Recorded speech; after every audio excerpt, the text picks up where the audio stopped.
I'm John Miller, and I thought what we might take a look at today is the thumb roll bass as played by Blind Blake. Sometimes it's referred to as the stumble bass.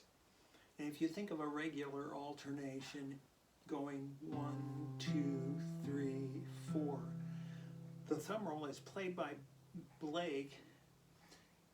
He starts the thumb roll on the and of beat 4 in the measure preceding the downbeat. So it's like 1, 2, 3, 4, and 1, 2, 3, 1, 2, 3.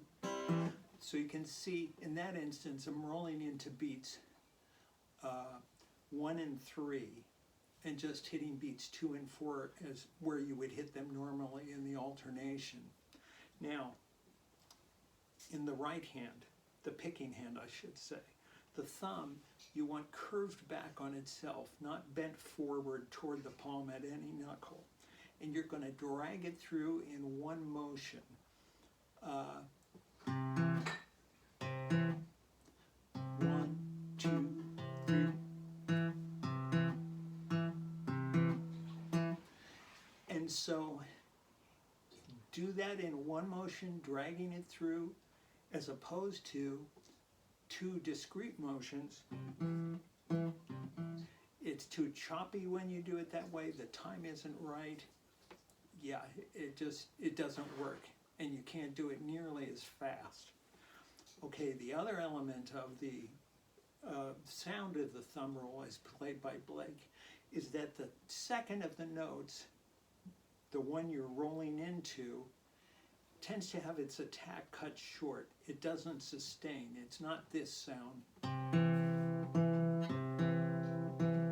It's this sound. And that cutoff of the sustain occurs in the left hand by doing a little left hand damping. So all you need to do is very slightly bounce the left hand immediately after hitting the note that you've rolled into. And you don't even remove your fingers from the string. You just stop applying fretting pressure. Lift, lift. And if you look at that left hand, you can see I'm not taking the fingers off of the string. They're remaining in contact, but they're just very slightly lifting. G or G7.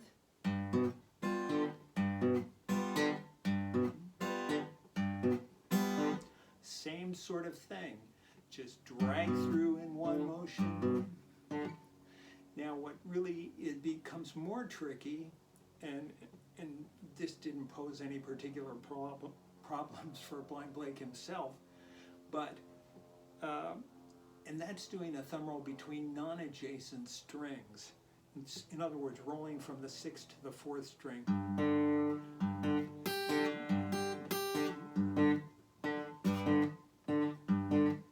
So in that instance, the thumb has to elevate enough in between the note you're starting the roll from and the note that you end the roll on the 6th and 4th strings respectively to clear the 5th string without sounding it.